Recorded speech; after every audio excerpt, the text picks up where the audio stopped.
Good afternoon, everyone. My name is Ming Chow, and I'm a lecturer at Tufts University in Medford, Massachusetts.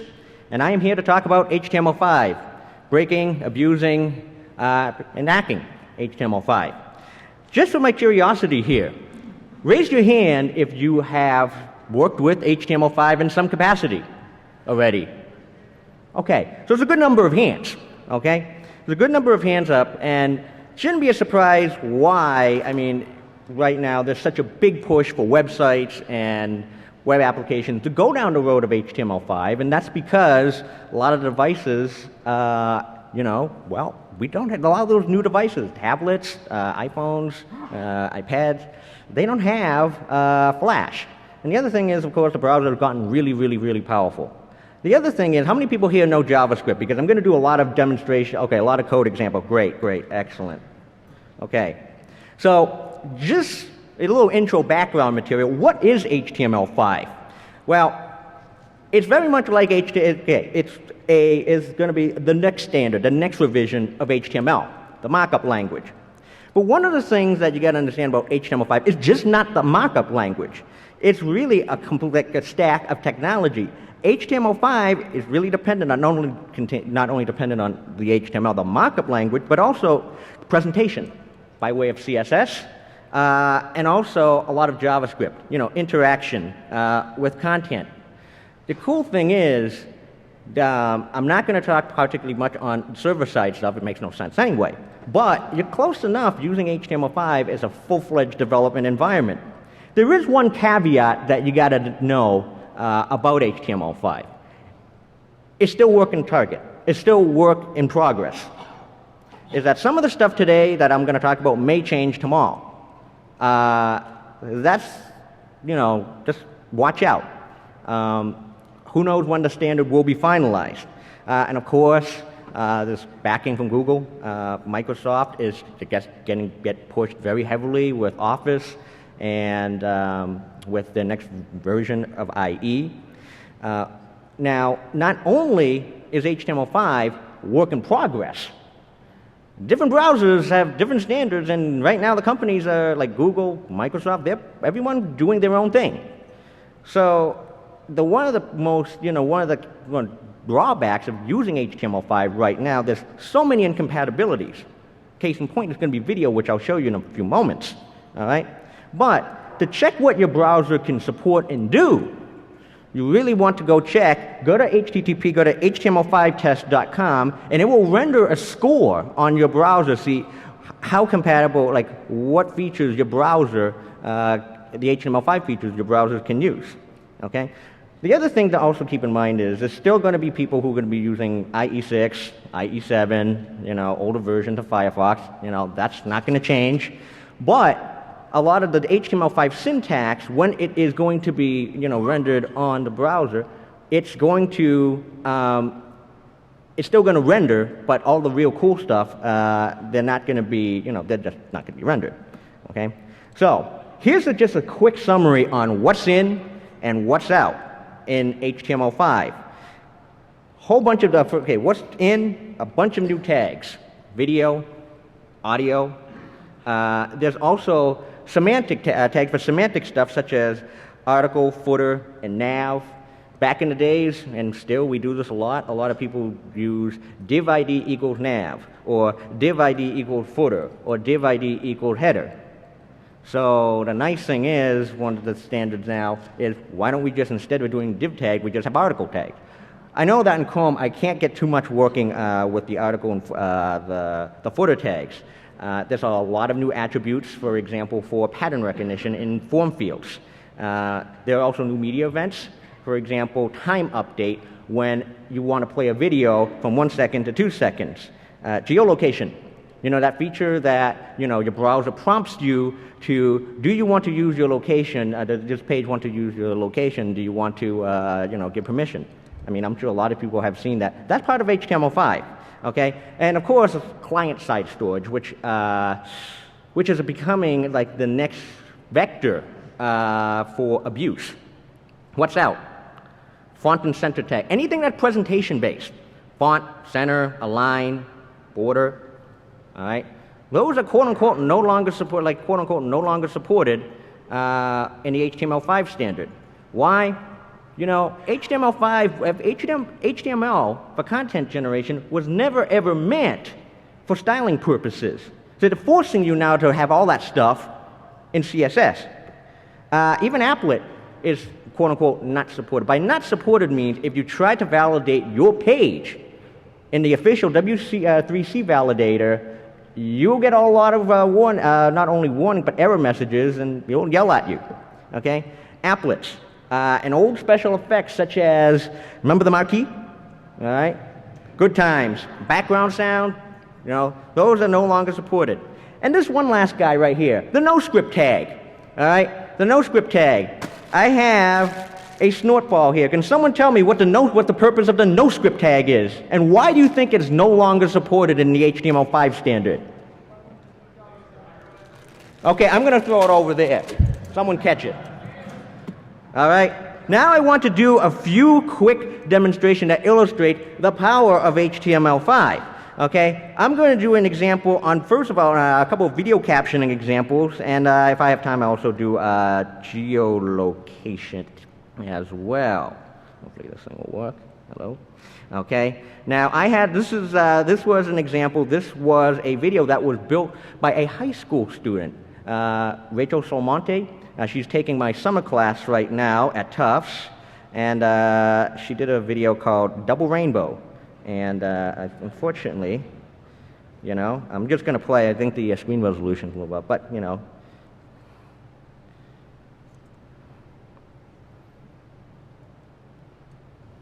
Okay. There's no sound in this. Okay. Okay.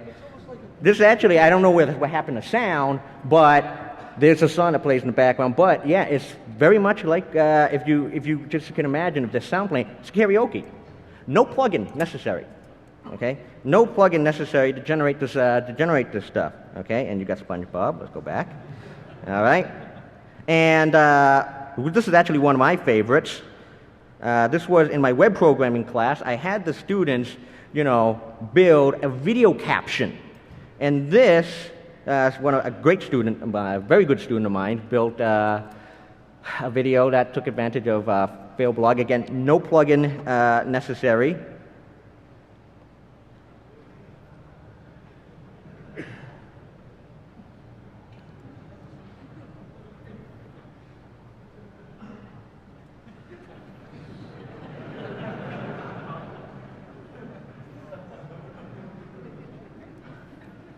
Okay? No plugin necessary. So you can do some really, really cool things. For example, just picture yourself if you can do like videos and like interactive media for accessibility purposes. All right?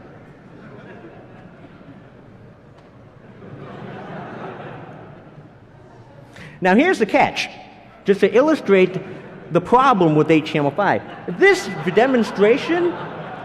demonstration will only work in Chrome and Firefox. It will not work in Safari. Okay? We're using OGG format for the video. All right? So that's video, and I want to see if I can go to about geolocation, WTF.html. And this demonstration is an exercise I made my students do, is to find where in the world is our good friend Carmen Sandiego, based on where we are, okay? So I built a JSON feed which actually renders 10 random locations around the world. I am actually going to allow, okay? It's nice that they actually prompt you permissions. Okay, so here we are. We are here. Oh, and Carmen, of course, she is in the 16th chapel. If I hit the refresh button again, she is now in Big Bend. So this is, you know, taking advantage of geolocation. This was a lab that I had the students do. Okay, let's go back. Just some quick demos. So how does an HTML5 document look like? There's not much to it. If you know about HTML, if you know a little bit about HTML, then transitioning over to HTML5 is not difficult at all. The only one thing that you really need is the doc type. And look at this. Is less than pound, exclamation point, doc type, HTML. That's all you need. A lot better than the doc type for HTML, isn't it? Pretty nice. That's it. And everything else really looks the same. Okay? So where are we with areas of concern? So where's the danger? Okay? The danger, of course, is with the web browser, the client side. All right?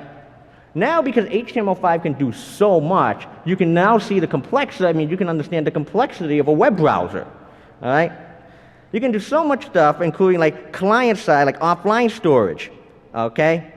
Now, not only can you actually store a lot more information, content, but just imagine if you have almost a full-fledged SQL database on the client side. Okay? How about AJAX and the XML HTTP request object? Remember, in JavaScript there was the same domain policy, but now you can also do cross-origin requests and even cross-document messaging as well. Okay, and I'm going to show you a little demo on. Yes, you can actually do, for example, calculating prime numbers or whatever comes to your mind by way of web workers. Think of background threads, okay? And again, HTML5 is certainly going to make the browsers worse. Last time I checked, I remember the Chrome bounty that just recently happened, and I think 2 of them were specific to HTML5 features on Chrome, okay? And the first thing I want to talk about is local storage and session storage. We all know of the good thing the thing known as cookies, right? Now here's the deal about cookies, just for your reminder. A cookie can only store 4 kilobytes of information. Local storage really depends on the browser. The last time I actually checked is around 5. You can store 5 megabytes of data, okay, for a local storage item, okay? If you actually can understand the whole concept of cookies and sessions, local storage and session storage, same idea. Key value storage. Very, very simple to use. It's ridiculously simple to use. Okay? Persistence is that the only difference between local storage and session storage is persistence. Okay? Session storage, if you can infer from the name, it can only last, until the browser is closed. Okay? Local storage, something else. How do you use local storage or session storage? By way of JavaScript? Really simple. It's either local storage or session storage .get item, .set item. Okay, or delete item. Or if you prefer, you can use the associative arrays, the hash syntax, okay, using square brackets. Here is just an example. Let's go back, okay? So, here we are, local storage example.html. The phrase that pays is bonkers. Now, if I type in do and doo-doo, okay? So, I'm in Chrome, and using Chrome Developer Tools, go to View, go to Developer Tools, okay? Under Resources, right? You see databases, local storage, session storage, cookies, application cache. Let's go to local storage, see what happens, okay? Here's my domain, 192.168.156.130. And of course, key value pairs. All right? You take a look. My key is I'm just generating timestamps as my key. And the value, of course, is everything that I have entered. Okay? Not too hard.